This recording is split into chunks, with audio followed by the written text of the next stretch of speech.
নবীজি বলেন, কোন বান্দাকে যখন কবরের মধ্যে রাখা হয়, রাখার পর ওয়াতুল্লিয়া, আমাকে আপনাকে মরণের পর যখন বাসতলায় রেখে আসা হবে, আসার পর তুওয়াল্লিয়া, আমাকে আপনাকে যখন পিছনে রাইখা, যাহাবা আসহাবুহু, সাথীরা যখন চলে আসবে।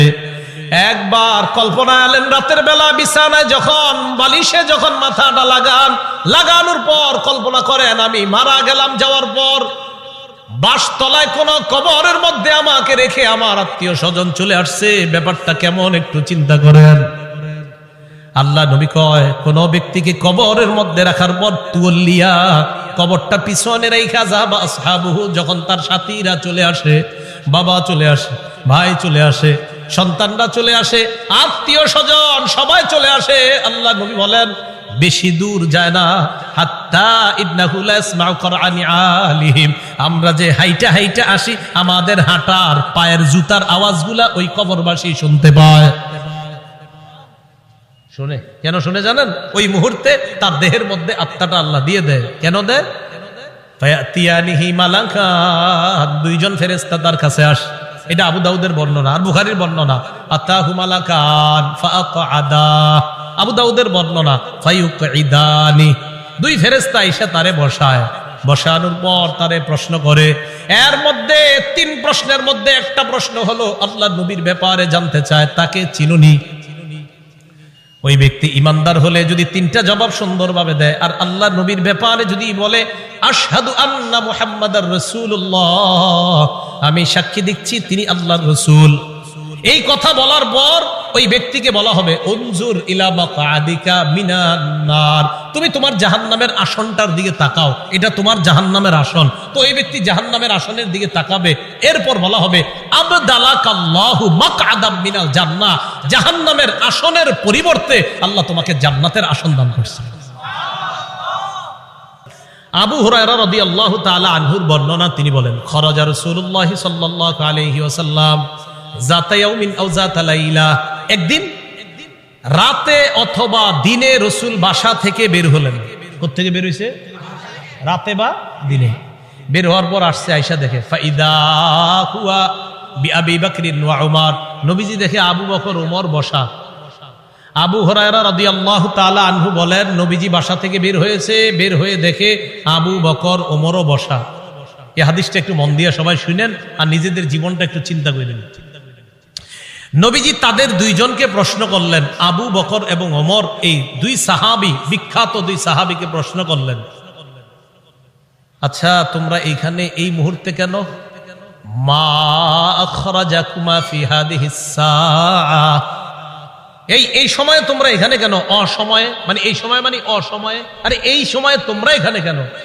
এই হাদিস দ্বারা বোঝা যায় সাধারণত যেই সময় মানুষ ঘর থেকে বেশি একটা বের হয় না, ওই সময়ে নবীও বের হইলেন, আবু বকরও বের হইছে, ওমরও বের হইছে। নবী বের না হইলে জিজ্ঞাসা করে গেলেন। তো আবু বকর ওমর জবাব দিলেন, আহারে কি জবাব দেয় দেখেন, ক্বালাল জুউ ইয়া রাসূলুল্লাহ, হুজুর খিদা লাগছে, ক্ষুধার কারণে বের হইছে। সম্পদ সব ছেড়ে এসে মক্কায় নবীর সাথে চলে এসে মদিনায়। নবীজি যে জবাবটা দিলেন, আল্লাহ নবী বললেন আল্লাযী নাফসি বিয়াদিহি আখরাজানিল্লাযী আখরাজাকুমা। আবু বকর ওমরকে আল্লাহ নবী বলেন, আল্লাহর কসম আবু বকর ওমর, তোমরা যে ক্ষুধার কারণে বের হয়েছো, আমিও ক্ষুধার কারণে বের হইছি।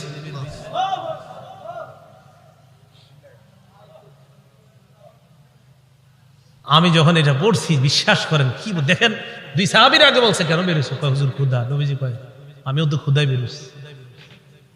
কওমু চলো আমার সাথে চলো। ফাকামু মাআ, দুই সাহাবী আল্লাহ নবীর সাথে চললেন। ফাআতা রাজুলাম মিনাল আনসার, এক আনসারী সাহাবীর বাড়িতে গেলেন। ফাইদা হুয়া লাইসা ফি বাইতিহি, সাহাবী বাড়িতে নাই। রাআতহুল মারআ, ঘর থেকে আনসারীর বিবি দেখা ফেলছে, সর্বনাশ, আমাদের বাসায় এই তিনজনকে, আল্লাহু আকবার, মহিলা চিনে ফেলছে। ভিতর থেকে বলতেছে মারহাবা, স্বাগতম স্বাগতম। এমন মেহমান পাইলে কে স্বাগত না জানায়? আরে সাহাবী রাসূলুল্লাহ সাল্লাল্লাহু আলাইহি সাল্লাম আর আবু বকর ওমরকে যখন আনসারী সাহাবীর বিবি দেখলেন, ভিতর থেকে বলা শুরু করলেন, স্বাগতম স্বাগতম, আপনারা ভিতরে আসেন, ঘরে বসেন। নবীজি ঘরে গিয়ে বললেন, এই না ফুলান, স্বামী কোথায়? মহিলা ভিতর থেকে জবাব দিলেন, যাহাবা ইস্তাজিবু লানা মিনাল মা, হুজুর মিষ্টি পানি আনতে গেছে আমাদের জন্য। এবার দেখেন কি হয়, ইতিমধ্যে আনসারী সাহাবী আসছে। আসার পর সাহাবী দেখে বাসায় নবীজি, আবু বকর ওমর। আচ্ছা একটু ভাবেন তো মনে মনে, ওই যুগে যদি আপনি হইতেন আর যদি বাড়িতে গিয়ে দেখতেন হঠাৎ নবীজি আর আবু বকর ওমর আপনার ঘরে।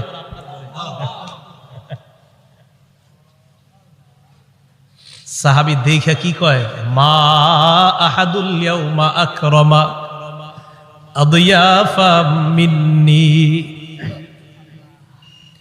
সাহাবী কয়, আজকে আমার চাইতে শ্রেষ্ঠ মেহমান, আজকে আমি যে শ্রেষ্ঠ মেহমানদেরকে পাইছি, আমার চাইতে শ্রেষ্ঠ ভাগ্যবান আর শ্রেষ্ঠ মেজবান আর কেউ নাই। আমি এমন তিনজন মেহমান পেয়েছি। তাড়াতাড়ি বাগানে গেছে, খেজুর বাগানে। যা আবিল আজ, খেজুরের ছড়ি নিয়ে আসছে, ফিহি বুসরুন আর উতবুন ওয়া ইয়াবিস, শুকনা খেজুর আছে, ভিজা খেজুর আছে, কাঁচা খেজুর আছে। আইনা কয়, যেটা মন চায় এটা খায়। আখজাল মুদিয়া, ছুরি নিছে, চাকু নিছে। নবীজি কই যাও? হুজুর পশু জবাই করতে হবে। কি জবাই করবে? মাথা মানে পেরেশান হয়ে গেছে, আমার এই তিন মেহমান কেমনে মেহমানদারি করবে? পশু জবাই করতে হবে। নবী কয়, ইয়াকা ওয়াল হালুব, এই তুমি আবার মাথা গরম কইরা দুধালু কোন পশুরে জবাই করো না। দুধ দেয় যে পশু, বর্তমানে দুধ দিতেছে, এরকম পশু জবাই করো না। জি ঠিক আছে। ফাযাবাহা লাহুম, স্বাভাবিক একটা বকরি জবাই করছে। নবীজিরে গোস্ত দিয়ে, খেজুর দিয়ে, মিষ্টি পানি দিয়ে মেহমানদারি করলেন। করার পর যে কথাটা নবী বলছে, এটা বলার জন্য আপনাদেরকে লম্বা হাদিসটা শুনাইলাম। নবীজি আবু বকর ওমরকে বললেন, আবু বকর ওমর, বাহিরে আসছিলা কিভাবে বলো তো? হুজুর ক্ষুধায় আমগরে বাহিরে নিয়ে আসছে। নবীজি কয়, আবু বকর ওমরকে বললেন, এখন খাইছো? হ্যাঁ। নবীজি বললেন, লাতুস আলুন্না আন হাদা ইয়াউমাল কিয়ামাহ, এই যে খানাগুলা খাইছো না, পেট ভরছো না, এই ব্যাপারেও কিয়ামতের ময়দানে আল্লাহর কাছে জবাবদিহিতা করতে হবে। অবশ্যই অবশ্যই তোমাদেরকে এই ব্যাপারে জিজ্ঞাসা করা হবে। এই খানা খেয়ে আল্লাহর ইবাদত করছো কিনা? এই খানা খেয়ে তুমি সঠিকভাবে চলছো কিনা? আল্লাহ তোমারে খাওয়াইছে, খাওয়ানোর পর আল্লাহর হুকুম তুমি পালন করছো কিনা? এই ব্যাপারে জিজ্ঞাসা করা। বুঝাইতে চাইলাম, এই সূরা তাকাসুরের শেষে কি বলতেছে দেখেন। প্রথম দিকে বললেন সম্পদের কারণে আমারে ভুলা যাও, এরপরে বললেন কবরকে স্মরণ করো, শেষের দিকে বললেন এই নিয়ামতের ব্যাপারে জিজ্ঞাসা করব। কিন্তু আল্লাহ বলেন, আল্লাহকুমুত তাকাসুরু হাত্তা যুরতুমুল মাকাবির, সম্পদের প্রাচুর্যতা, প্রাচুর্যের প্রতিযোগিতা তোমাদেরকে আল্লাহ থেকে বিমুখ করে দিয়েছে, আল্লাহ থেকে দূরে সরায়া দিয়েছে। তাহলে আল্লাহকুম তোমাদেরকে ভুলিয়ে দিয়েছে, আত-তাকাসুর প্রাচুর্যের প্রতিযোগিতা আল্লাহ থেকে ভুলিয়ে দিয়েছে, ভুলিয়ে রেখেছে, তোমাদেরকে গাফেল করে রেখেছে। কতদিন? হাত্তা যুরতুমুল মাকাবির, কবরে যাওয়া পর্যন্ত তোমাদের এই প্রতিযোগিতা চলতেই থাকবে। কবরে যাওয়া পর্যন্ত তোমাদের এই প্রতিযোগিতা চলতেই থাকবে। তো এই কথাটা আল্লাহ পাক রব্বুল আলামিন জানিয়ে দিলেন। সহিহ বুখারীর বর্ণনা ৬৪২৫ নম্বর হাদিস। এই হাদিসটা বুঝার আগে বুঝেন, বাহরাইনের গভর্নর নবীজি যাকে বানিয়েছিলেন তার নাম আলা ইবনুল হাজরামি, নবীর এক সাহাবী। তাকে নবীজি বাহরাইন দেশের আমির বানাইলেন। বাহরাইনের নাম শুনি না আমরা? তো বাহরাইনের আমির বানাইলেন যাকে, তার নাম আলা ইবনুল হাজরামি। এই আলা ইবনুল হাজরামিকে রাসূলুল্লাহ সাল্লাল্লাহু আলাইহি সাল্লাম বাহরাইনের আমির বানায়া দিলেন। এখন বাহরাইনের সাথে রসুলের চুক্তি হয়েছে। চুক্তিটা হলো এই, বাহরাইন মুসলমানদের অধীনে থাকবে, তারা ট্যাক্স দিবে, কর দিবে, জিজিয়া দিবে। তো নবীজি কি করলেন, তার এক সাহাবীকে পাঠাইলেন বাহরাইন থেকে কর বা জিজিয়া বা ট্যাক্স নিয়ে মদিনা আসার জন্য। এতটুকু কথা বুঝছেন? নবীজির অধীনস্থ এক ব্যক্তি বাহরাইনের আমির। তো নবীজি মদিনা থেকে আরেক সাহাবীকে পাঠাইলেন, যাও বাহরাইনের ট্যাক্স গুলা নিয়ে আসো, গরিবদের যে গরিবদেরকে সাহায্য সহযোগিতা করবো যেগুলা দিয়ে এগুলা নিয়ে আসো। এতটুকু বুঝে থাকলে হাদিসটা বলবো, এতটুকু বুঝছি তো সবাই? আচ্ছা। আন্না রাসূলুল্লাহ সাল্লাল্লাহু আলাইহি ওয়াসাল্লাম বাআসা আবা উবাইদা ইবনুল জাররাহ ইলাল বাহরাইন ইয়াতি বিজিজিয়াতিহা। আবু উবাইদা ইবনুল জাররাহ রাদিয়াল্লাহু তাআলা আনহুকে রাসূল বাহরাইনে পাঠাইলেন ট্যাক্স আনার জন্য। বলেন তো বাহরাইনের আমির কে?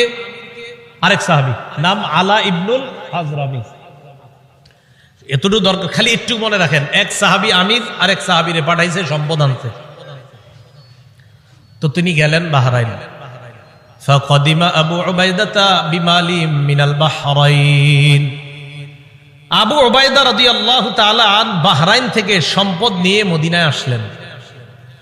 ফাসমিআতিল আনসার বিকুদুমিহি। আবু উবাইদা যে সম্পদ নিয়ে মদিনায় আসলেন, আনসাররা টের পাইছে, জানতে পারছে যে নবীজির সাহাবী আবু উবাইদা সম্পদ নিয়ে মদিনায় আসছে। মদিনায় আসছে কখন? ফজরের নামাজের আগে। কখন? তাহলে বলেন তো, সম্পদ আনার পর উনি যে এখন প্রথম নামাজটা পড়বে, এটার নাম কোন নামাজ? ফজর নামাজ। মাশাআল্লাহ। ফাওয়াফাউ রাসূলুল্লাহ সাল্লাল্লাহু আলাইহি ওয়াসাল্লাম। আনসাররা যখন জানতে পারলেন আল্লাহর রাসূলের এক সাহাবী সম্পদ নিয়ে বাহরাইন থেকে মদিনায় আসলেন, ফাওয়াফাউ সালাতাস সুবহি মা রাসূলিল্লাহি সাল্লাল্লাহু আলাইহি ওয়াসাল্লাম। আনসাররা আল্লাহর রাসূলের সাথে ফজরের নামাজে শরীক হয়। ফালাম্মান সারাফা তাআররাদু লাহু। নবীজি যখন নামাজের সালাম ফিরাইলেন, সালাম ফিরানোর পর ফজরের পর দেখবেন ইমাম সাহেব মুসল্লিদের দিকে ফিরে বসে, ঠিক না? নবীজিও ফিরলেন, নবীজি তাকায় দেখে আনসারী সাহাবারা তাআররাদু লাহু, আল্লাহ নবীর দিকে সবাই মুখ করে বসা। ফাতাবাসসামা রাসূলুল্লাহ সাল্লাল্লাহু আলাইহি ওয়াসাল্লাম হিনা রাআহুম। তাদেরকে দেখা আল্লাহ রাসূল একটা মুস্কি হাসি দিলেন। কি হাসি দিলেন? মুস্কি হাসি। তো মুস্কি হাসি দেওয়ার পর কি জিজ্ঞাসা করে দেখেন, কয় সামিআতুম বিকুদুমি আবি উবাইদা ইবনুল জাররাহ ওয়া আন্নাহু জাআ বিমাল।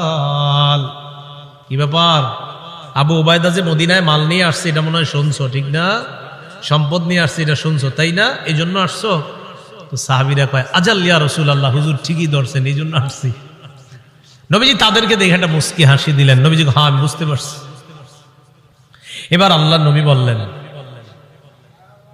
আবশিরু, সুসংবাদ গ্রহণ করো, আমিলু মা ইয়াসুররুকুম, তোমরা আশা করো যা তোমাদেরকে আনন্দিত করবে। তবে একটা কথা শোনো, মাল ফাকর আখশা আলাইকুম, তোমরা গরিব হয়ে যাবা, দরিদ্র হয়ে যাবা, এই দারিদ্রতার আশঙ্কা তোমাদের ব্যাপারে আমি করছি না। ওয়ালাকিন আখশা আলাইকুম আন তুবসাতা আলাইকুমুদ দুনিয়া কামা বুসিতাত আলা মান কানা ক্বাবলাকুম, তবে আমি আশঙ্কা করছি দুনিয়া তোমাদের সামনে এমন ভাবে বিছায়া দেওয়া হবে যেমন অতীত জামানার মানুষের সামনে দুনিয়া বিছায়া দেওয়া হয়েছে। প্রচুর সম্পদের মালিক হবা তোমরা, এটা আমার আশঙ্কা। আমি এই আশঙ্কা করি না তোমরা গরিব হবা, বরং আমি এই আশঙ্কা করছি অতীতের মানুষের মতো তোমাদের প্রচুর সম্পদ হবে। তারপর কি আশঙ্কা করি জানো? ফাতানাফাসুহা কামা তানাফাসুহা, আমার আশঙ্কা তারা যেমন সম্পদের প্রতিযোগিতা করছে তোমরাও সম্পদের প্রতিযোগিতা করবা, এটা আমার আশঙ্কা। রাসূলুল্লাহ সাল্লাল্লাহু আলাইহি সাল্লাম এই কথা বলার পর শেষের দিকে বলেন, শোনো তোমরা, আমি যে আশঙ্কা করছি তোমরা সম্পদের প্রতিযোগিতা করবা, অতীত জামানার মানুষের মতো সম্পদের প্রতিযোগিতা করবা, এক পর্যায়ে সম্পদ কি করবে তোমাদেরকে জানো? নবীজি বলেন, ফাতুলহিয়াকুম কামা আলহাতুহুম, সম্পদ যেমন তাদেরকে আল্লাহ ভুলাইয়া দিছে, তোমাদেরকেও তোমাদের সম্পদ আল্লাহ থেকে দূরে সরাইয়া দিবে। নাউজুবিল্লাহ। হাদিস দ্বারা বোঝা যায় সম্পদ বেশি হওয়া দোষের না, কিন্তু সম্পদ বেশি হইলে যদি আল্লাহরে ভুলে যায় মানুষ, এটা দোষের। সম্পদ বেশি হয়ে যদি কারে ভুলে যায়? সম্পদ দিছে কে? এখন আল্লাহ ভুলে গেছে। নবীজি বলেন, আমার আশঙ্কা অতীত জামানার মানুষ যেমন সম্পদ পেয়ে প্রতিযোগিতায় নাইমা আল্লাহরে ভুলে গেছে, তোমরাও আল্লাহকে ভুলে যাবা, এটা আমার আশঙ্কা। আল্লাহ আমাদেরকে হেফাজত করে। তো এই কথাটাই আল্লাহ বললেন, আল্লাহকুমুত তাকাসুর, সম্পদের প্রাচুর্যের প্রতিযোগিতা তোমাদেরকে আল্লাহর ইবাদত থেকে দূরে সরে রাখছে, গাফেল করে রাখছে। কতদিন জানো? হাত্তা জুরতুমুল মাকাবির, কবরে যাওয়া পর্যন্ত এই অবস্থা চলবে।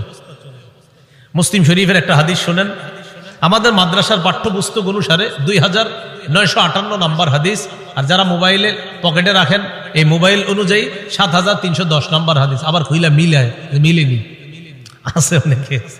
তো মুসলিম শরীফের আপনারা যারা মোবাইলে অ্যাপস চালান সেটাতে 7310 দেখেন মিলবে 100%। আর আমাদের মাদ্রাসার পাঠ্যপুস্তক অনুসারে 2958 নম্বর হাদিস।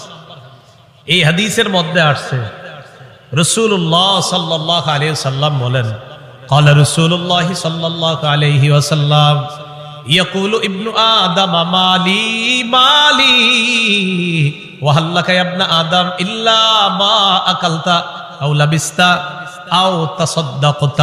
হাদিসটা মন দিয়ে শুনেন, আগে আমার সাথে বলেন। আদম সন্তান কয় আমার সম্পদ, আমার সম্পদ। নবীজি কয় তোমার সম্পদ, তোমার সম্পদ।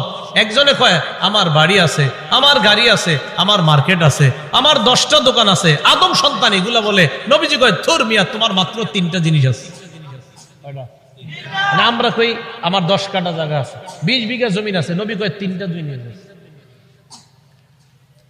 এবার মন দিয়ে শোনেন হাদিসটা। বলেন আমরা বলি আমাদের এটা আছে সেটা আছে, নবী কয় সম্পদ 3টা। বলেন কয়টা? 3টা। قال رسول الله صلى الله عليه وسلم يقول ابن آدم مالي مالي, আদম সন্তান কয় আমার সম্পদ, আমার সম্পদ। وهل لك يا ابن آدم من مالك إلا ما أكلت فأفنيت, ও আদম সন্তান তোমার 3টা সম্পদ। 1 নাম্বার সম্পদ যা খাইলা, খাওয়ার পর শেষ করলা, পিছনের রাস্তা দিয়ে বের করলা, এটা তোমার 1 নাম্বার সম্পদ। যা খাইছেন এটাই সম্পদ, এটাই তো সম্পদ।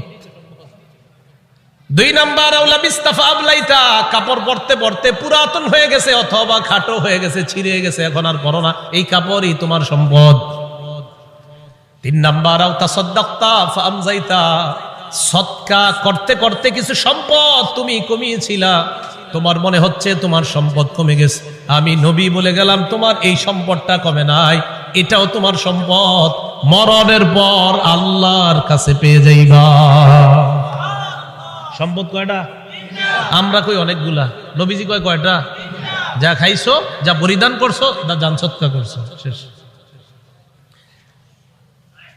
আমাকে আপনাকে যখন কবরে নিবে, মনে করেন আগামীকালও যদি আমি আপনার কেউ মারা যাই, একটু পরে যদি আমাদের কেউ মারা যায়, বাসতলায় যখন আমাদেরকে এলাকাবাসী নিয়ে যাবে, নবীজি কয় জানো তোমার লাশের সাথে 3টা জিনিস কবর পর্যন্ত যায়। বলেন কয়টা? قال رسول الله صلى الله عليه وسلم يتبع الميت ثلاثه, আল্লাহ নবী বলেন কবর পর্যন্ত মৃত ব্যক্তির সাথে 3টা জিনিস যায়। 1 নাম্বার আল আহাল, পরিবার যায়। 2 নাম্বার আল মাল, সম্পদ যায়। 3 নাম্বার আল আমাল, আমল নামা যায়। বলেন কবর পর্যন্ত আমার আপনার লাশের সাথে কয়টা জিনিস যাবে? 1 নাম্বার পরিবার, বলেন 1 নাম্বার। 2 নাম্বার সম্পদ, 1 নাম্বার। 2 নাম্বার, 3 নাম্বার আমল। এবার নবীজি বলেন ইয়ারজিউ ইসনান, 3টার মধ্যে 2টা ফিরে আসবে। ইয়ারজিউল মাল ওয়াল আহাল, সম্পদ ফিরে আসবে, পরিবার ফিরে আসবে। ওয়ায়াবকাল আমাল, আমলনামা থেকে যাবে। আবার আপনার সাথে 3টা জিনিস যাবে, মাল যাবে, পরিবার যাবে, আর আমলনামা যাবে। নবীজি কয় আমলনামাটা ছাড়া আর সব চলে আসবে। আল্লাহ আমাদের সকলকে আমল বাড়ানোর তৌফিক দান করেন। গর্ব অহংকার ছেড়ে সম্পদ যদি কিছু হয় শুকরিয়া আদায় করার তৌফিক দান করেন। তাহলে বলেন তো আমার সম্পদ দেওয়ার মালিক কে? সম্পদ পেয়ে মালিককে ভুলে যাওয়া যাবে? আল্লাহ কয় আল্লাহকুমুত তাকাসুর, প্রাচুর্যের প্রতিযোগিতা তোমাদেরকে আল্লাহ ভুলাইয়া দেয়। তিরমিজি শরীফের বর্ণনা, 2308 নম্বর হাদিসের বর্ণনা। এই হাদিসের মধ্যে আছে কানা উসমান ইবনে আফফান রাদিয়াল্লাহু তাআলা আন ইযা ওয়াকাফা আলা কবরিন বাকা। ওসমান গনি যখন কবরের সামনে দাঁড়াইতেন কান্না শুরু করে দিতেন। হাত্তা ইয়াবুল্লা লিহিয়া, ওসমান গনি কানতে কানতে তার দাড়িগুলা ভিজে যাইত। কিসের সামনে দাঁড়ায়? কবরের সামনে দাঁড়ায়। ফাকিলা লাহু, ওসমানকে বলা হলো তাজকুরুল জান্নাতা ওয়ান নার, আপনি জান্নাতের আলোচনা করেন, জাহান্নামের আলোচনা করেন। ওয়ালা তাবকি, তখন তো কান্দেন না। জান্নাত জাহান্নামের কত আলোচনা আপনি করেন, তখন আপনি কান্না করেন না। ওয়া তাবকি মিন হাযা, আপনি যখনই কবরের সামনে আসেন তখন কান্না করেন কেন? ওসমান গনি জবাব দেয়, সামিআতু রাসূলুল্লাহি সাল্লাল্লাহু আলাইহি ওয়াসাল্লাম ইয়াকুল, আমি আল্লাহ নবীকে বলতে শুনলাম, ইন্নাল কবর আউয়ালুল মানাজিলিল আখিরা। নবীজি বলেন, ইন্নাল কবর, নিশ্চয় কবর, আউয়ালু মানাজিলিল আখিরা, কবর হলো আখিরাতের প্রথম ঘাঁটি। আমাকে আপনাকে বাসতলায় রেখে আসার পর আমার আপনার প্রথম ঘাঁটির নাম কবর। বলেন কি নাম? ফাইন নাজা মিনহু ফামা বাদাহু আইসার। নবীজি বলেন, কেউ যদি কবর থেকে রেহাই পেয়ে যায়, পরের ঘাটিগুলা একেবারে সহজ হয়ে যাবে। ওয়া ইন লাম ইয়ানজু মিনহু ফামা বাদাহু আশাদ, কবর থেকে যদি কেউ মুক্তি না পায়, পরের ঘাটিগুলা কঠিন হয়ে যাবে। বলেন নাউজুবিল্লাহ। এরপর হাদিসের শেষে বলে, ক্বালা রাসূলুল্লাহি সাল্লাল্লাহু আলাইহি ওয়াসাল্লাম, নবীজি বলেন, মা রাআইতু মানজারান কাত্তু ইল্লা ওয়াল কবরু আফযাউ মিন। নবীজি বলেন, শোনো, কবরের চাইতে এত ভয়ঙ্কর কোন দৃশ্য আমার জানা নাই। নবীজি বলেন, কবরের চাইতে এমন ভয়ঙ্কর কোন দৃশ্য আমার জানা নাই। আল্লাহ আমাকে আপনাকে ওই প্রথম ঘাটিতেই যেন হেফাজত করে। চিন্তা করবেন, মাঝে মাঝে শুয়ে যদি চোখটা লাগান, তো চোখ লাগাইলে দেখবেন কিচ্ছু দেখা যায় না। হ্যাঁ, কবরে যাবেন না, কিছু দেখা যাবে না, অন্ধকার। হ্যাঁ, অন্ধকার, কবর যে অন্ধকার। আচ্ছা, কবর যে অন্ধকার এটাও হাদিসে আছে। কবর যে অন্ধকার এটা কোথায় আছে? হাদিসে। মুসলিম শরীফের 2104 নম্বর হাদিস, মাদ্রাসা পাঠ্যপুস্তক অনুসারে 956 নম্বর হাদিস। এই হাদিসের মধ্যে আছে, عن أبي هريرة رضي الله تعالى عنه قال أن امرأة سوداء كانت تقم المسجد أو شابا। একজন কালো মহিলা অথবা একজন কালো যুবক মসজিদ ঝাড়ু দিত। কি ঝাড়ু দিত? আপনারা ঝাড়ু দেননি মসজিদ? না, আপনারা শুধু মুয়াজ্জিন সাহেব আর খাদেমের অপেক্ষা থাকবেন, নিজেরা ঝাড়ু দিবেন। মসজিদ ঝাড়ু দিলে দিল সাফ হয়, পরিষ্কার হয়। এক কালো মহিলা অথবা একজন কালো যুবক মসজিদ ঝাড়ু দিত। ফামাতা, হঠাৎ মারা গেছে। মারা যাওয়ার পর সাহাবীরা কবর দিয়ে ফেলছে, নবীরে জানানোর প্রয়োজন মনে করে নাই। বিষয়টা এমন আর কি, ও মারা গেছে, আরে এটা নবীজির আর বলার কি আছে, কবর দিয়ে দিচ্ছে এরকম। নবীজি সাল্লাল্লাহু আলাইহি সাল্লাম প্রশ্ন করলেন, আচ্ছা ওই কালো মহিলাটা না কালো যুবকটা, হয়তো মহিলা হতে পারে না হয় যুবক, আচ্ছা ওই কালো যুবকটাকে দেখছি না কেন, কোথায় ওটা ঝাড়ু যে দেয়? সাহাবীগণ বললেন, হুজুর সে তো মারা গেছে। আচ্ছা মারা গেছে মানে? আফালা কুনতুম আযানতুমুনি, তো আমাকে জানাবা না তোমরা? হাদিসের মধ্যে আছে কান্নাহুম সাগগারু আমরাহা আও আমরা, সাহাবীরা বিষয়টা হালকা মনে করছে, তাই নবীরে জানায় না যে হুজুর একজন মারা গেছে, ঝাড়ু দিত, কবর দিয়েছে। নবীজি কো, আমারে জানাইলা না কেন তোমরা? দুল্লুনি আলা কবরিহা আও আলা কবরিহি, তাড়াতাড়ি তার কবর আমারে দেখাও, নিয়ে যাও। ফাদাল্লুহু আলা কবরিহা আও আলা কবরিহি, আল্লাহ রাসূলকে তার কবরের কাছে নিয়ে যায়। নিয়ে যাওয়ার পর ফাসাল্লা আলাইহা, আল্লাহ রাসূল জানাজার নামাজ পড়লেন। আপনারা আবার এই আমল করেন না, কিন্তু এটা রাসূলের জন্য খাস। জানাজার নামাজ পড়ার পর আল্লাহ নবী বললেন, ইন্না হাদিহিল কুবুর মামলুআতুন যুলমান আলা আহলিহা। আল্লাহ নবী বললেন, এই কবরগুলা অন্ধকারে পরিপূর্ণ। নবীজি বললেন, এই কবরগুলা অন্ধকারে পরিপূর্ণ। কবরগুলা বলেন অন্ধকারে, কবরগুলা একবার ভাবেন, চোখটা বন্ধ করে, অন্ধকার, কিচ্ছু দেখা যায় না। আল্লাহ নবী কয় এই কবরগুলা অন্ধকারে পরিপূর্ণ। হ্যাঁ, আমি আশা করি আমি আজকে নামাজ পড়ার কারণে আল্লাহ তাদের কবরগুলা আলোকিত করে দিবে। খাঁটি ইমানদার যদি হন, যদি ইমান নিয়ে যেতে পারেন, তো আপনার কবর আল্লাহ আলোকিত করে দিবেন। আলাদা মোমবাতি দিতে হবে না, পিসাবরে কবর দেওয়ার সময় বাতি টাতি কত কিছু দেন না, এগুলা দিতে হবে না। পিসাব যদি ভালো হয় এমনি কবর আল্লাহ আলোকিত করে দিবেন, মাথা রাখবেন। তাহলে কবর অন্ধকার একটা জগতের নাম। দুনিয়াতে থাকতে এটা আলোকিত করার ব্যবস্থা করতে হবে। আল্লাহরে বলা, আল্লাহ আমার কবরটা জান্নাতের বাগান বানায়া দিয়েন, আমার কবরটা আলোকিত করে দিয়েন। আল্লাহ বাবা মারা গেছে, বাবার কবরটা জান্নাতের বাগান বানান, বাবার কবরটাকে আপনি আলোকিত করে দেন, এইভাবে বলা। তাহলে কবর অন্ধকার জগৎ, এটা জানলাম। কবরের মধ্যে দাজ্জাল যেমন ফিতনা, দাজ্জাল দুনিয়ার জন্য সবচেয়ে বড় ফিতনা হলো দাজ্জাল। নবীজি কয় এই দাজ্জালের ফিতনার মতো কবরে কারো কারো জন্ম ফিতনা হবে, দাজ্জালের ফিতনার মতো ভয়ঙ্কর ফিতনা। মুসলিম শরীফের বর্ণনায় আসছে, মা বাইনা খালকি আদম ইলা কিয়ামিস সাআ খালকুন আকবারু মিনাদ দাজ্জাল। আদম নবী থেকে কিয়ামত পর্যন্ত যত সৃষ্টি আছে এর মাঝে সবচেয়ে ভয়ঙ্কর সৃষ্টি হলো দাজ্জাল। দাজ্জাল নবীজি কয় কারো কারো কবরের অবস্থা হবে এই দাজ্জালের ফিতনার মতো। সহিহ বুখারীর বর্ণনা 922 নম্বর হাদিস। এই হাদিসের বর্ণনাকারী আসমা বিনতে আবু বকর রাদিয়াল্লাহু তাআলা আনহা। দিয়ে আপনাদেরকে একটু পরীক্ষা করি, আলেমরা চুপ থাকবেন, অন্যরা বলবেন। আমি হাদিসটা পড়ার পর আপনাদেরকে জিজ্ঞাসা করবো একটা কথা, মন দিয়ে আগে শোনেন, তাহলে সবাই জ্ঞানীরা সচেতন ভাবে জবাব দিতে পারবেন। আগে শোনেন কি বলি, দেখেন আমি পড়ি। আন আসমা বিনতি আবি বকর সিদ্দিক রাদিয়াল্লাহু তাআলা আনহা ক্বালাত দাখালতু আলা আয়েশা। অনুবাদটা শুনেন। আবু বকর সিদ্দিক রাদিয়াল্লাহু তাআলা আনহুর কন্যা আসমা বলেন, আমি আয়েশা সিদ্দিকার কাছে প্রবেশ করলাম। আবু বকর সিদ্দিকের কন্যা আসমা বলেন, আমি আয়েশা সিদ্দিকার কাছে প্রবেশ করলাম। আলেম ছাড়া অন্যরা বলেন তো আসমা আর আয়েশা সম্পর্কে কি হয়? মাশাআল্লাহ, কি হয়? কারণ আবু বকর আয়েশা রাদিয়াল্লাহু তাআলা আনহার পিতার নাম কি? আবার আসমা রাদিয়াল্লাহু তাআলা আনহার পিতার নামও কিন্তু মাশাআল্লাহ। এই আসমা রাদিয়াল্লাহু তাআলা আনহা বলেন, আমি আমার বোন নবীর বিবি আয়েশা সিদ্দিকার কাছে গেলাম। যাওয়ার পর দেখি ওয়ান্নাসু ইউসাল্লুন, গিয়ে দেখি মানুষ নামাজ পড়ে। আমি আয়েশাকে প্রশ্ন করলাম, মা শাআনুন নাস, আয়েশা মানুষের কি হয়েছে, নামাজ পড়ে কেন? ফাআশারাত বিরাসিহা ইলাস সামা। আম্মা জান আয়েশা মাথা দিয়ে আসমানের দিকে ইশারা করলেন, এমনি ইশারা করলেন, মুখে কিছু কয় না। তো আসমা রাদিয়াল্লাহু তাআলা আনহা বলেন, আয়াতুন, কোন নিদর্শন দেখা গেছে আসমানে?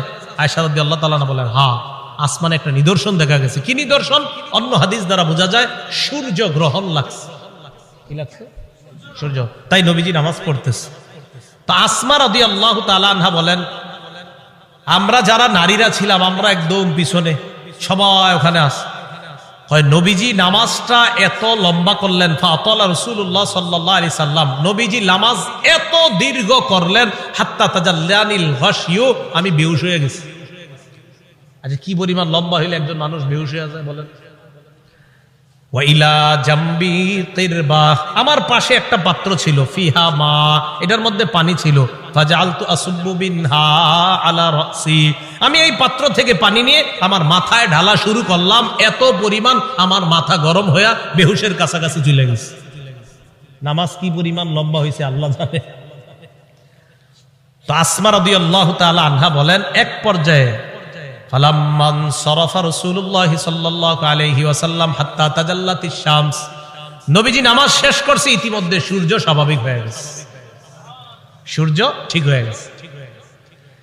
আমি যেই কথাটা বলার জন্য আপনাদেরকে হাদিসটা শোনাইতেছি, কোনটা? দাজ্জালের ফিতনা, এটা শোনানোর জন্য। এবার দেখেন নবীজি কি বলেন। নবীজি বলেন, নবীজি নামাজের পর একটা ভাষণ দিলেন, খুতবা দিলেন, নামাজের পর ভাষণ দিলেন। ভাষণের মধ্যে নবী বললেন, মা মিন শাইইন লাম আকুন উরিতুহু ইল্লা ক্বাদ রাআইতুহু ফি মাকামি, ইতিপূর্বে আমাকে যা দেখানো হয় নাই আজকে আমি সব দেখছি। এই নামাজের মধ্যে আমি সব। নামাজটা কি শর্ট ছিল না লম্বা? নবীজি বলেন, ইতিপূর্বে আমাকে এমন যা কিছু দেখানো হয় না আজকে আমি সব দেখছি। শেষে কি কয় জানেন? হাত্তাল জান্নাহ ওয়ান নার, জান্নাত জাহান্নামও দেখছি। আরেকটা বর্ণনা আছে, সূর্য গ্রহণের নামাজে নবীজি দাঁড়াইছে না, আমার দিকে তাকান, সামনের কাতারের সাহাবী যারা, তারা তাকায় দেখে নবীজি নামাজের মধ্যে হঠাৎ এমন করছে, যে এমন করছে এভাবে। তো নামাজ শেষ, আপনারা আবার এরকম করেন না, পুরাটা শোনেন আগে। একদল করবো কি যে নবী যেরকম করছে আমিও করবো, আরে পুরাটা শোনেন কি কয়। নামাজ শেষ করার পর নবীজিকে এক সাহাবী বললেন, হুজুর আজকে আপনি এমন একটা কাজ করছেন যেটা অতীতে দেখি নেই। নবীজি আচ্ছা খেয়াল করছো? হ্যাঁ। ওই মুহূর্তে আমি জান্নাতের আঙ্গুরের ছড়া দেখছিলাম, ওইটা আমি হাত দিতে গেছিলাম, যদি আনতে পারতাম কিয়ামত পর্যন্ত সবাই খাইতে পারতাম। আপনি আগে আঙ্গুর দেখেন নামাজ, তো দেখলেন হাত দিবেন, দেন না তো এই জন্য আমল করতে চান না। তো রাসূলুল্লাহ সাল্লাল্লাহু আলাইহি সাল্লাম বলেন, মা মিন শাইইন লাম আকুন উরিতুহু ইল্লা ক্বাদ রাআইতুহু ফি মাকামি। ইতিপূর্বে আমাকে যা দেখানো হয় নাই আজকে আমি সব দেখলাম। হাত্তাল জান্নাত ওয়ান নার, জান্নাত জাহান্নাম আমি দেখলাম। নবীজি বলেন, ইন্নাহু ক্বাদ উহিয়া ইলাইয়া আন্না, আল্লাহ রাসূল বলেন আমার কাছে এই ওহী প্রেরণ করা হয়েছে, আন্নাকুম তুফতানুনা ফিল কুবুর মিসলা আও করিবা মিন ফিতনাতি দাজ্জাল। আল্লাহ নবী বলেন আমার কাছে এই ওহী দেওয়া হয়েছে, তোমরা কবরের মধ্যে অনেকে এমন ফিতনার মধ্যে পড়বা যেই ফিতনাটা হবে দাজ্জালের ফিতনার মতো ফিতনা। বলেন নাউযুবিল্লাহ। বিশ্বাস করেন দাজ্জালের ব্যাপারে আমি পড়ছি বলে আপনাদেরকে বলে বুঝাইতে পারতেছি না, তো আমি বুঝতেছি যদি দাজ্জালের ফিতনাটা হয় তো কত বড় ভয়ঙ্কর ফিতনা হবে। আমি সবগুলা কথা বললে বুঝতে পারতেন যে দাজ্জাল কতটা ভয়ঙ্কর ফিতনার নাম। রাসূল বললেন কবরে অনেকের এই ফিতনা হবে দাজ্জালের মতো, খুব ভয়ঙ্কর ফিতনা, ও কঠিন ভয়ঙ্কর ফিতনা। আল্লাহ আমাদেরকে হেফাজত করেন। তো আল্লাহ কয় এই কবর পর্যন্ত তোমরা সম্পদের প্রতিযোগিতা চলে, যেই কবরে এই অবস্থা হবে আর তোমরা সম্পদ নিয়ে ব্যস্ত আছো। সহিহ বুখারীর বর্ণনা 1372 নম্বর হাদিস।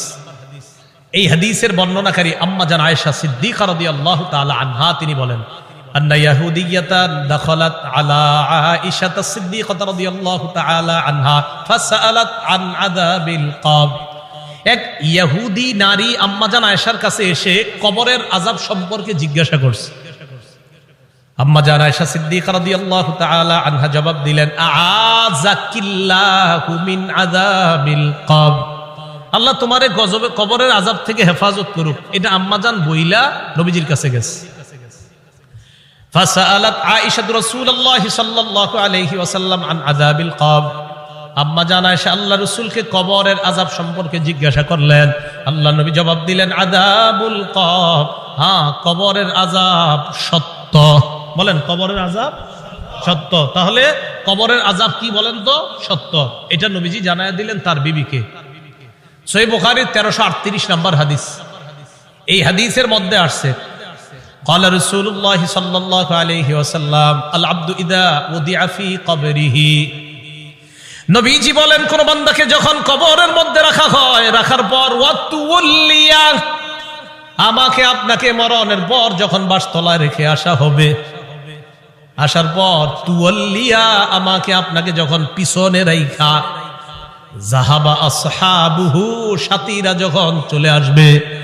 একবার কল্পনা আলেন রাতের বেলা বিছানায় যখন বালিশে যখন মাথাটা লাগানোর পর কল্পনা করেন আমি মারা গেলাম, যাওয়ার পর বাসতলায় কোন কবরের মধ্যে আমাকে রেখে আমার আত্মীয় স্বজন চলে আসছে, ব্যাপারটা কেমন একটু চিন্তা করেন।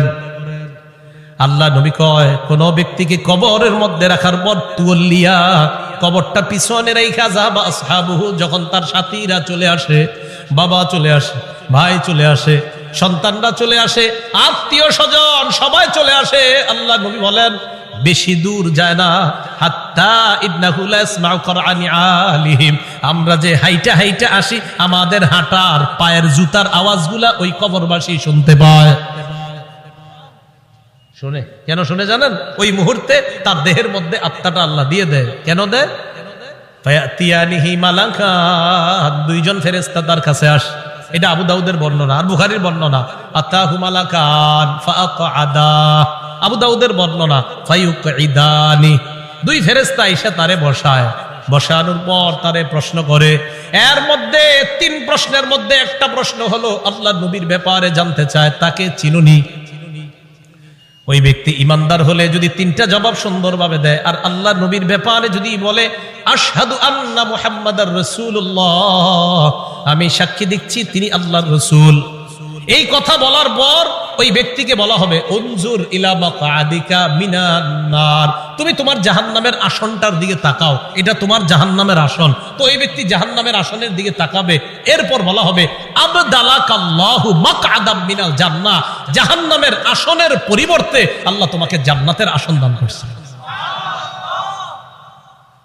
তা আল্লাহ কয় এই কবরে তুমি থাকতে হবে, আমরা থাকতে হবে। আল্লাহকুমুত তাকাসুরু হাত্তা যুরতুমুল মাকাবির, কবর পর্যন্ত সম্পদের প্রতিযোগিতা তোমাদের চলছে। সূরা মুনাফিকুনে আল্লাহ বলেন ইয়া আইয়ুহাল্লাযীনা আমানু লা তুলহিকুম আমওয়ালুকুম ওয়ালা আওলাদুকুম আন যিকরিল্লাহ, হে ঈমানদারগণ, লা তুলহিকুম আমওয়ালুকুম ওয়ালা আওলাদুকুম, তোমাদের সম্পদ, তোমাদের সন্তান যেন তোমাদেরকে আল্লাহ থেকে গাফেল করে না দেয়, আল্লাহ থেকে তোমাদেরকে অলস করে না দেয়, আল্লাহকে যেন ভুলিয়ে না দেয়। ওমাইয়া ফাল যালিকা, আল্লাহ বলেন যারা সম্পদ আর সন্তানের কারণে আল্লাহরে ভুলে যাবে, ফাউলাইকা হুমুল খাসিরুন, তারা ক্ষতিগ্রস্ত। নাউযুবিল্লাহ। বলেন সম্পদ দেয় কে? 10 তলা 20 তলার বাড়ির মালিক বানায় কে? হ্যাঁ, 10 তলা 20 তলা হালাল পন্থায় হওয়াটা দোষের না, দোষ কোনটা? যে আল্লাহ মালিক বানাইছে তাকে ভুলে যাওয়া। বুঝে আসছে নি?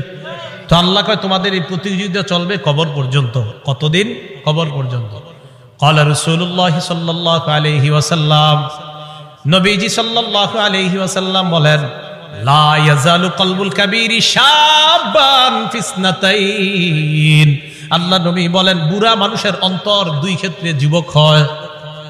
বুড়া মানুষের অন্তর যুবক হয় কয় ক্ষেত্রে? আরে বৃদ্ধ মানুষ কি বৃদ্ধ হয় না যুবক হয়? বৃদ্ধ হয়। কয় কলবটা 2 ক্ষেত্রে যুবক হয়। কোন ক্ষেত্রে? ফি হিরসিল মাল, 1 নাম্বার সম্পদের লোভ, 2 নাম্বার ওয়াতুলিল আমাল, লম্বা আশা।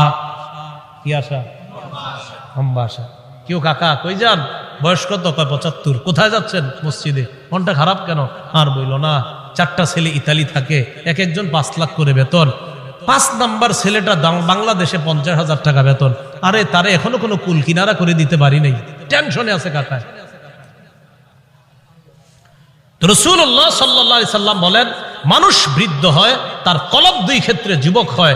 1 সম্পদের লোভ, 2 লম্বা আশা, বড় আশা। আল্লাহ বুঝার তৌফিক দান করেন। রাসূলুল্লাহ সাল্লাল্লাহু আলাইহি সাল্লামের সাহাবী আব্দুল্লাহ ইবনে মাসউদ বলেন খত্ত রাসূলুল্লাহ সাল্লাল্লাহু আলাইহি ওয়াসাল্লাম খত্তান মুরাব্বাআ। এই হাদিসটা বুঝতে হবে সবাই। নবীজি একটা চতুর্ভুজ আঁকলেন। ওই অঙ্কের ছাত্ররা কোথায়? কি আঁকলেন?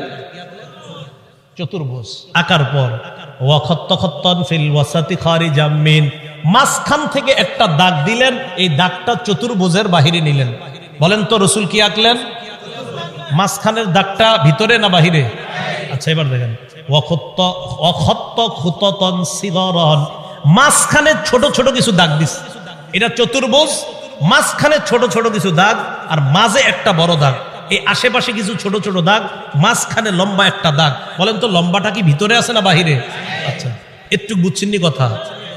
সুম্মা ক্বালা রাসূলুল্লাহ সাল্লাল্লাহু আলাইহি ওয়াসাল্লাম, নবীজি বলেন হাদাল ইনসান, মাঝখানের দাগটা হলো মানুষ। মাঝখানের দাগটা ওয়াহাদাল্লাযী মুহিতুন বিহি আও ক্বাদ আহাতা বিহি আজালু, চারদিকের চতুর্ভুজটা এটা হলো তার আয়ু, জীবন। এবার বলেন চারপাশে এই যে চতুর্ভুজটা, মাঝের দাগটা বলেন, মাঝের দাগ চতুর্ভুজ, চতুর্ভুজ আয়ু মানে জীবন। এই জীবন এটা তার জীবন, মাঝে মানুষ। দাগ কি শেষ না? মাঝে ছোট ছোট কিছু আছে। মাঝের ছোট ছোট দাগগুলা হাদিহিল আরাজ, এগুলা তার পেরেশানি, বিপদ, বালা মুসিবত, রোগ বিমারি। একটা আসে ভালো হয় আর একটা আসে, এরকম চলেনি জীবনে? একটার পর একটা আসতে থাকে। এই আসতে আসতে এক পর্যায়ে আবার জিজ্ঞাসা করছি, চারদিকের দাগ, মাঝের দাগ, ছোট্ট ছোট্ট দাগগুলা বালা মুসিবত, বিপদ আপদ, ব্যস্ততা। মাঝখানের দাগটা কি চতুর্ভুজের ভিতরে না বাহিরে? নবীজি বলেন মানুষ মারা যায়, বাহিরে যেই দাগটা এটা হলো তার আশা। মানুষ মারা যায়, আশাগুলা থেকে যায়। আশা কি জীবনের ভিতরে না বাইরে? এই যে মানুষ, ওর আশা হলো এত বড়, ও হলো একটু। এবার বাহিরে যেটা এটা হলো ওর আশা। নবীজি কয় মানুষের জীবন এতটুকু, মানুষটা এতটুকু, ওর আশা এতটুকু, ও মারা যায় আশাগুলা থেকে না। ভাই বুঝছেন নি আপনারা? আচ্ছা, তো আল্লাহ পাক রব্বুল আলামিন বলেন আলহাকুমুত তাকাসুর হাত্তা জুরতুমুল মাকাবির, কবর পর্যন্ত এই সম্পদের প্রতিযোগিতা, প্রাচুর্যের প্রতিযোগিতা তোমাদের চলতেই থাকে। আল্লাহ আমাদেরকে কবরের প্রস্তুতি নেওয়ার তৌফিক দান করেন। আচ্ছা, এরপরে দেখেন কি বলে, কাল্লা সাউফা তা'লামুন সুম্মা কাল্লা সাউফা তা'লামুন, অপেক্ষায় থাকো, অচিরেই জানতে পারবা, অবশ্যই অচিরেই জানতে পারবা। কাল্লা লাউ তা'লামুনা ইলমাল ইয়াকিন, আল্লাহ বলেন যদি নিশ্চিত জ্ঞানে জানতা লাতারাউন্নাল জাহিম, স্বচক্ষে জাহান্নাম দেখতে পাবা। আল্লাহ বলেন লাতারাউন্না, অবশ্যই অবশ্যই জাহান্নাম দেখবা। সুম্মা লাতারাউন্নাহা আইনাল ইয়াকিন, নিশ্চিত চোখে জাহান্নাম দেখবা। এরপর আল্লাহ বলেন সুম্মা লাতুসআলুন্না ইয়াউমা ইযিন আনিন নাঈম, এরপর তোমাদেরকে নিয়ামত সম্পর্কে জিজ্ঞাসা করা হবে। আল্লাহ বলেন অবশ্যই অবশ্যই তোমাদেরকে প্রতিটা নিয়ামতের কথা জিজ্ঞাসা করা হবে। আঙ্গুল, চোখ, কান, নাক, হাত, পা, প্রত্যেকটা অঙ্গের ব্যাপারে জিজ্ঞাসা করা হবে। ইন্নাস সামআ ওয়াল বাসারা ওয়াল ফুআদা, আল্লাহ বলেন কান শ্রবণ শক্তি, ওয়াল বাসর দৃষ্টি শক্তি, ওয়াল ফুআদা অন্তঃকরণ, সবগুলাকে কাঠগড়ায় দাঁড়াতে হবে, সবগুলাকে জিজ্ঞাসা করা হবে। এগুলার ব্যাপারে তোমাকে কাঠগড়ায় দাঁড়াতে হবে, তোমাকে জিজ্ঞাসা করা হবে সঠিকভাবে এগুলা খরচ করছো কিনা। এবার একটা হাদিস শুনেন, বলেন তো নেয়ামতের ব্যাপারে জিজ্ঞাসা করা হবে কিনা? আজকে রাতে ভাত খাইছে, খাবার, রাতের খাবার কারা কারা খাইছেন হাত তোলেন। অন্যরা খান নাই রাতের খাবার? মাশাআল্লাহ, খাবেন ইনশাআল্লাহ নাকি? দুপুরের খাবার কারা কারা খাইছেন? ঠিক আছে, হাত নামান, ব্যাস একটা হইলেই হইছে। এবার হাদিস শুনেন, মুসলিম শরীফের 4208 নম্বর হাদিস। আবু হুরায়রা রাদিয়াল্লাহু তাআলা আনহুর বর্ণনা, তিনি বলেন খরাজা রাসূলুল্লাহ সাল্লাল্লাহু আলাইহি ওয়াসাল্লাম যাতা ইয়াউমিন আও যাতা লাইলা, একদিন রাতে অথবা দিনে রাসূল বাসা থেকে বের হলেন। কোথা থেকে বের হইছে? রাতে বা দিনে। বের হওয়ার পর আসছে, আয়েশা দেখে ফাইদা হুয়া বিআবি বকর ওয়া উমর, নবীজি দেখে আবু বকর ওমর বসা। আবু হুরায়রা রাদিয়াল্লাহু তাআলা আনহু বলেন নবীজি বাসা থেকে বের হয়েছে, বের হয়ে দেখে আবু বকর ওমরও বসা। এই হাদিসটা একটু মন দিয়ে সবাই শুনেন আর নিজেদের জীবনটা একটু চিন্তা করেন। নবীজি তাদের দুইজনকে প্রশ্ন করলেন, আবু বকর এবং ওমর, এই দুই সাহাবী, বিখ্যাত দুই সাহাবীকে প্রশ্ন করলেন, আচ্ছা তোমরা এইখানে এই মুহূর্তে কেন? মা আখরাজাকুমা ফি হাদিহিস সাআ, এই সময়ে তোমরা এখানে কেন? অসময়ে মানে এই সময় মানে অসময়ে, আরে এই সময়ে তোমরা এখানে কেন? এই হাদিস দ্বারা বোঝা যায় সাধারণত যে সময় মানুষ ঘর থেকে বেশি একটা বের হয় না, ওই সময়ে নবীও বের হইলেন, আবু বকরও বের হইছে, ওমরও বের হইছে। নবী বের না হইলে জিজ্ঞাসা করে গেলেন। আবু বকর ওমর জবাব দিলেন, আহারে কি জবাব দেয় দেখেন, ক্বালাল জুউ ইয়া রাসূলুল্লাহ, হুজুর খিদা লাগছে, ক্ষুধার কারণে বের হইছে। সম্পদ সব ছেড়েছে মক্কায়, নবীর সাথে চলে আইছে মদিনায়। নবীজি যে জবাবটা দিলেন, আল্লাহর নবী বললেন আল্লাযী নাফসি বিয়াদিহি আখরাজানিল্লাযী আখরাজাকুমা। আবু বকর ওমরকে আল্লাহর নবী বলেন, আল্লাহর কসম আবু বকর ওমর, তোমরা যে ক্ষুধার কারণে বের হয়েছো, আমিও ক্ষুধার কারণে বের হইছি।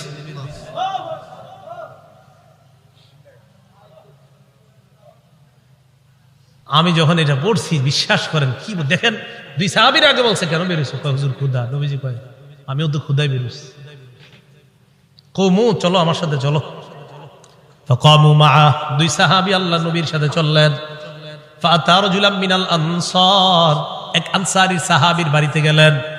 ফাইদা হুয়া লাইসা ফি বাইতিহি, সাহাবী বাড়িতে নাই।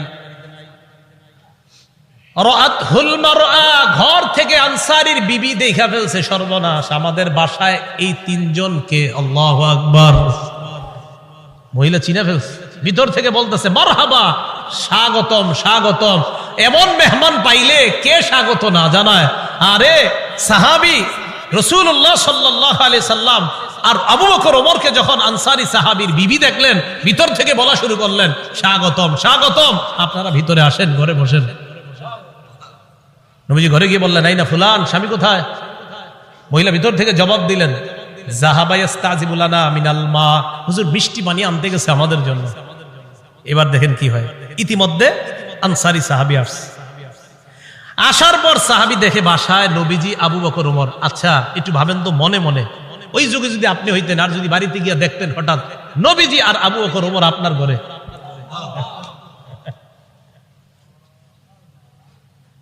সাহাবী দেখে কি কয়, মা আহাদুল ইয়াউমা আকরামা আদিয়াফা মিন্নি।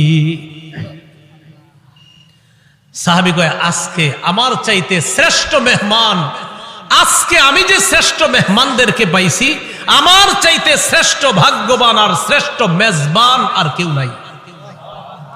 আমি এমন 3 জন মেহমান পেয়েছি। তাড়াতাড়ি বাগানে গেছে, খেজুর বাগানে। যা আবিল আজ, খেজুরের ছড়ি নিয়ে আসছে, ফিহি বুসরুন আর রতবুন ওয়া ইয়াবিস, শুকনা খেজুর আছে, ভিজা খেজুর আছে, কাঁচা খেজুর আছে। আইনা কয়, যেটা মন চাই এটা খায়। আখজাল মুদিয়া, ছুরি নিছে, চাকু নিছে। নবীজি কই যাও? হুজুর পশু জবাই করতে হবে। কি জবাই করবে? মাথা মানে পেরেশান হয়ে গেছে, আমার এই 3 মেহমানকে কেমনে মেহমানদারি করবে? পশু জবাই করতে হবে। নবী কয়, ইয়াকা ওয়াল হালুব, এই তুমি আবার মাথা গরম কইরা দুধালু কোন পশুরে জবাই করো না। দুধ দেয় যে পশু, বর্তমানে দুধ দিতেছে, এরকম পশু জবাই করো না। জি ঠিক আছে। ফাযাবাহা লাহুম, স্বাভাবিক একটা বকরি জবাই করছে। নবীজিরে গোস্ত দিয়ে, খেজুর দিয়ে, মিষ্টি পানি দিয়ে মেহমানদারি করলেন।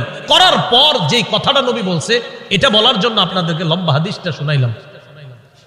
নবীজি আবু বকর ওমরকে বললেন, আবু বকর, ওমর বাহিরে আসছিলা কিভাবে বলো তো? হুজুর ক্ষুধায় আম করে বাহিরে নিয়ে আসছে। নবীজি কয়, আবু বকর ওমরকে বললেন, এখন খাইছো? কয় হ্যাঁ। নবীজি বললেন, লাতুস আলুন্না আন হাদা ইয়াউমাল কিয়ামাহ, এই যে খানাগুলা খাইছো না, পেট ভরছো না, এই ব্যাপারেও কিয়ামতের ময়দানে আল্লাহর কাছে জবাবদিহিতা করতে হবে।